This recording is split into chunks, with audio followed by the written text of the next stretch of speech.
स्वागत आहे तुमचं यश आराध्य यूट्यूब चॅनलमध्ये.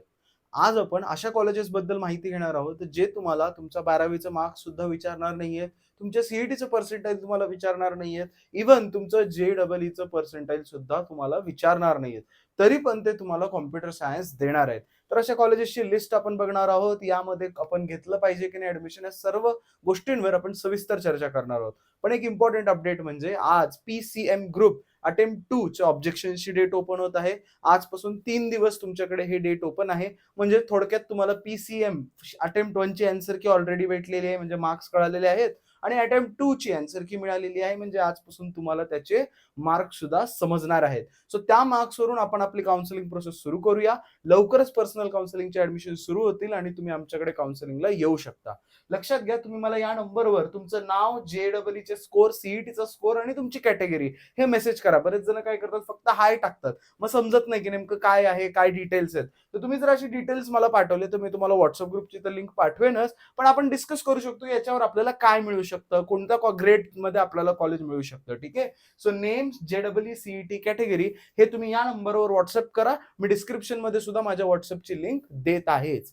आता काल काय झालं माहितीये, मला काल एका स्टुडंटचा कॉल आला होता. इव्हन 2-3 जणांचा कालच मला कॉल आला होता. मे बी तो कसं काय कोइन्सिडेंट सुद्धा असू शकतो. दादा, एक XYZ कॉलेज आहे, या कॉलेजमधून मला कॉल आला होता आणि ते मला आत्ता उद्या कॉम्प्युटर सायन्स द्यायला तयार आहेत. मी म्हणलं, मग काय कशाच्या बेसिसवरती तुला कॉम्प्युटर सायन्स देतायत? मी म्हणलं की माझा सीईटीचा स्कोर तर आलेला नाहीये. जे-डबल-ई त्याने दिलेली नव्हती त्या मुलाने. आणि मग विचारलं की मग कशाच्या बेसिसवर ॲडमिशन देतायत? तर आम्ही बोर्डच्या बेसिसवर ॲडमिशन देऊ असं त्याला त्यांनी सांगितलं. मग मी त्याला विचारलं, तुला बोर्डामध्ये किती अंदाजे मार्क्स आहेत? तर त्याने बोलला की मला 51 मार्क्स आहेत. मग मी समजलोच की कोणतं कॉलेज आहे, काय आहे आणि त्याचं काय रेप्युटेशन असणार आहे. दुसरा एक मला कॉल आला होता, तो रात्री आत्ताच, म्हणजे मी व्हिडिओ रात्री रेकॉर्ड करतोय, सो मला रात्री कॉल आला होता. सिमिलरली, दादा मला असं XYZ एक कॉलेज आहे, त्यांचा मला कॉल आला होता. मग त्याने हेच विचारलं त्यांच्या आई-वडिलांनी की कसं काय, तुम्ही कशाच्या बेसिसवर ॲडमिशन्स देताय? त्यांनी हेच सांगितलं की काही नाही, आम्हाला 12वी तुमची लागणार नाही, आम्हाला सीईटी लागणार नाही, आम्हाला जे लागणार नाही. तुम्ही या, पैसे भरा आणि तुमचं ॲडमिशन कन्फर्म करा. मला माहिती आहे तुम्हाला असे बरेचसे कॉलेजेसची कॉल आले असतील. तुम्हाला हे सगळं समजतंय. पण लक्षात घ्या, खरं आहे की खोटं हे समजून घेणं गरजेचं आहे. सगळ्यात पहिली एक गोष्ट लक्षात घ्या, तुम्हाला कधी COEP मधून कॉल आलाय का? खरा-खुरा? किंवा तुम्ही कधी COEPची ॲडव्हर्टाइजमेंट बघितली आहे का? कधी तुम्ही PICTची ॲडव्हर्टाइजमेंट बघितली आहे का? कधी एखाद्या रेप्युटेड इन्स्टिट्यूटची तुम्ही ॲडव्हर्टाइजमेंट बघितली आहे का? किंवा त्यांच्याकडून कॉल आलाय का, की एवढे-एवढे आम्ही तुमचा रिझल्ट बघणार नाही, मेरिट बघणार नाही, काहीच नाही, काहीच नाही आणि तुम्ही या आणि आमच्याकडे ॲडमिशन घ्या. असं होत नसतं. मग हे जे कॉलेजेस आहेत, ही सगळी बोगस आहेत. बोगस कोणत्या प्रमाणामध्ये आहेत? ठीक आहे, ते तुम्हाला ॲडमिशन देतील, मोठा कॅम्पस असेल, सगळं असेल. पण हे जेव्हा जॉबची वेळ येईल ना, त्यांच्याकडे एकही कंपनी तुमच्यासाठी येणार नाहीये. दुसरी गोष्ट, जर हे मुलं कोणत्याही पर्सेंटाइलच्या मुलांना ॲडमिशन्स देतायत, मग एखादा तो पी ग्रुपचा असेल तरी यांचा बस चालला तर ॲडमिशन देतील. पण मग तुमच्या आजूबाजूचा क्राउड काय असेल विचार करा. बरं, यांची फीस कमी आहे का? नाही. प्रत्येक अशा कॉलेजेसची फीस ही 3,00,000, 6,00,000 अशीच आहे. मग काय आपला फायदा होतोय याच्यातून? तर काहीच नाही. फक्त कॉम्प्युटर सायन्स करायचंय म्हणून आपण तिथे जातोय, पण त्याची पुढे प्लेसमेंट मिळत नाही याची मी गॅरंटी देऊ शकतो. जे कॉलेजेस असे तुम्हाला म्हणतायत की आम्ही 100% प्लेसमेंटची गॅरंटी देऊ, मी तुम्हाला त्याची गॅरंटी देतो की 100% तुम्हाला प्लेसमेंट देऊ शकणार नाहीत.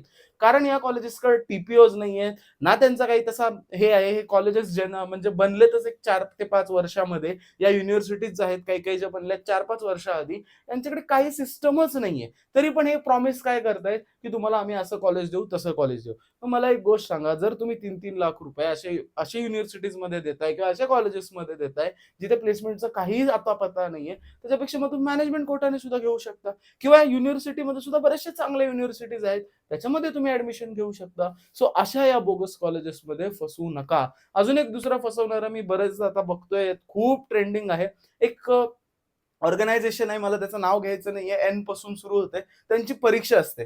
त्यांनी एका लोहगावमधल्या कॉलेजेस सोबत त्यांनी काय केलेलं आहे, टाय अप केलेलं आहे. आता ते काय करतात, की तुमची काहीतरी XYZ एक्झाम घेतात, त्याची ते 1500-1200 अशी काहीतरी तुमच्याकडून फीस घेतात आणि मग तुम्हाला म्हणतात, की तुम्ही या एक्झाममध्ये चांगलं परफॉर्म केलेलं आहे. आम्हाला तुमच्या सीईटीची गरज नाही, तुमच्या जे-डबल-ईची गरज नाही. तुम्ही एवढे 2 लाख काय असतील त्यांची फीस असते ते भरा. आम्ही शिकवू. ते कॉलेजमध्ये ॲडमिशन आम्ही DYमध्ये करणार किंवा XYZ कोणत्या कॉलेजमध्ये करणार. पण आम्ही काय करणार, आम्ही शिकवणार. आमचं सगळं सिस्टम असणार. प्लस त्यांचे जर तुम्ही म्हणूया असे बरेचसे ऑर्गनायझेशन्स आहेत, त्यांचे जर तुम्ही प्रॉमिसेस ऐकले तर ते सांगतील की आमचे 2,500 पेक्षा जास्त कंपनी सोबत आमचं टायअप आहे, आमचं एमओयू आहे, आमची एवढी एवढी मुलं प्लेस झाली आहेत, आमच्या एवढ्या एवढ्या मुलांना इंटर्नशिप मिळाली. हे जर तुम्ही सगळं ऐकलं तर वाटतं किती छान आहे, आपल्याला एकदम सुवर्ण संधी वाटते. पण जर तुम्ही थोडंसं त्याची रिसर्च केली, हे जे ऑर्गनायझेशन आहे ते बनलेतच 2023 मध्ये. स्पेसिफिकली मी जे बोलतोय ते तर 2023 मध्ये त्यांचं बनलेलेच आहेत ते 2023 मध्ये. आत्ता तर 2026 चालू आहे, 3 वर्ष झाले. यांचा फायनल इयरला मुलगाच पोहोचला नाही आणि हे क्लेम काय करतायत, आमचं एवढ्या एवढ्या सोबत प्लेसमेंटचं सेल आहे, आमचं एवढं एवढं असं असं प्लेसमेंट झालंय. अरे तुमची फर्स्ट बॅचच अजून थर्ड इयर मध्ये आहे. थोडक्यात समजा की एखादं शाळा आहे, ती शाळा बनली 2-3 वर्षांआधी, त्यांच्याकडे 10वीचा वर्गच नाहीये, पण ते काय म्हणतायत की आमच्याकडे 10वीच्या वर्गामध्ये आमची सगळी मुलं मेरिटमध्ये आली. असं कसं होऊ शकतं? मग हे काय करतात माहितीये का, यांचं एखाद्या कॉलेज सोबत टायअप असतं, मग हे त्याच्यामध्ये त्यांचं ठरलेलं असतं की तुम्ही आम्हाला ऍडमिशन आणून द्या. मग जर यांना एवढंच टायअप करता येत होतं तर यांनी एखाद्या चांगल्या कॉलेज सोबत का नाही टायअप केलं, यांनी पीआयसीटी सोबत का नाही टायअप केलं, पीसीसी एवढं जर यांचं सगळं छान होतं तर पीसीसीओई सोबत का नाही टायअप केलं, एखाद्या जे चांगले इन्स्टिट्यूट आहेत, रेप्युटेड इन्स्टिट्यूट्स आहेत, त्यांच्यासोबत यांनी टायअप करून त्या कॉलेजला अजून व्हॅल्यू ऍडिशन दिली असती.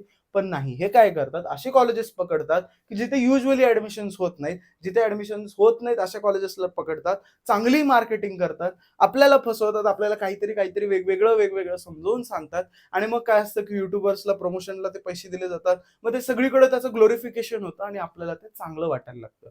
पण हे सगळा एका प्रकारचा स्कॅम आहे. अजूनच मी त्याबद्दल जर पॉइंट ऍड करायचा म्हणला तर मला एक गोष्ट सांगा, 2 महत्त्वाच्या गोष्टी मी तुम्हाला क्लिअर करतो. सगळ्यात पहिले तर यांचं जे काय म्हणूया यांचा जन्म आहे किंवा हे कधी बनले तर 2023-22 मध्ये बनलेले आहेत. इव्हन यांची एक पण बॅच पास आउटच झालेली नाहीये. दुसरी गोष्ट, उद्या जर यांनी शिकवणं बंद केलं तर रिस्पॉन्सिबल कोण असणार? तुमचं ऍडमिशन तर शेवटी एका दुसऱ्या कॉलेजमध्ये आहे. ते कॉलेज काय म्हणणार, तुम्ही त्यांना पैसे भरले होते, तुम्ही तुमचं बघा. शेवटी तुमचं ऍडमिशन तिथं असणार आहे. तिसरी गोष्ट, डिग्री कोण देणार तुम्हाला? डिग्री तर शेवटी तुम्हाला त्याच कॉलेजची मिळणार आहे.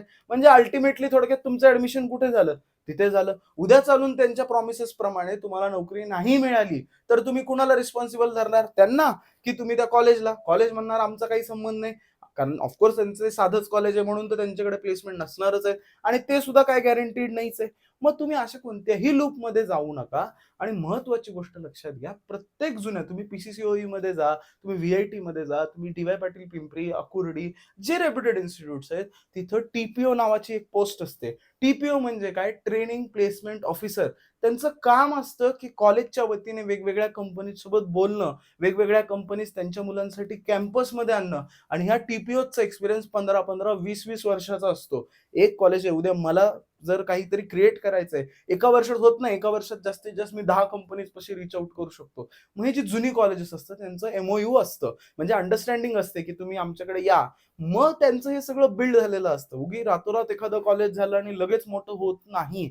मग हे तुम्ही समजून घ्या की ह्यांच्याकडे टीपीओ सुद्धा असेल नाही. तुम्ही त्यांना एक कॉल करा.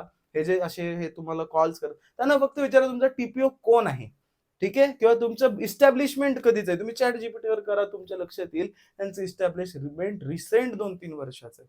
मग काय होतंय, आपण यामध्ये सगळ्यामध्ये फसले जातोय.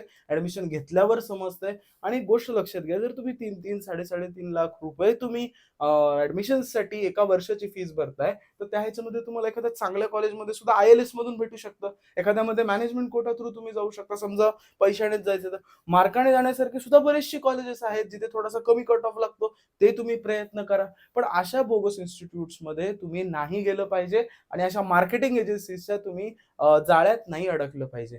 प्रायव्हेट युनिव्हर्सिटीमध्ये सुद्धा खूप चांगल्या चांगल्या युनिव्हर्सिटीज आहेत. त्याच्यासाठी सुद्धा तुम्ही मला कनेक्ट करा. मी तुम्हाला एवढं सजेस्ट करेन की तुम्ही एक काम करा. असे काही डिसिजन्स घेण्याच्या आधी या नंबरवर मला मेसेज टाका. ठीक आहे. जरी तुम्ही काउन्सिलिंग घेतलेली नसेल, पण एक कन्फर्मेशनसाठी विचारू शकता ना. ठीक आहे. जसं आपण डॉक्टरचं एक सेकंड ओपिनियन घेतो. तसं जरी तुम्ही माझ्याकडे काउन्सिलिंगला नसाल, तर एक सेकंड ओपिनियन मला विचारा. जे काही खरं असेल ते मी तुम्हाला सांगेन आणि त्यावरून तुम्ही तुमचा डिसिजन घ्या. आय होप मला तुम्हाला काय समजून सांगायचंय लक्षात आलंय. असं कोणतंही कॉलेज नसतं की जे 0 पर्सेंटाईलवर ऍडमिशन देतंय आणि मग जर ते 0 पर्सेंटाईलवर ऍडमिशन देतंय, तर ते का देतंय याचा तुम्ही शांत खोलामध्ये विचार केला पाहिजे. आय होप माझा पॉइंट तुमच्या लक्षात आलाय. हा व्हिडिओ कसा वाटला नक्की कमेंट सेक्शन मध्ये कळवायला विसरू नका. भेटूया आपण नेक्स्ट व्हिडिओमध्ये.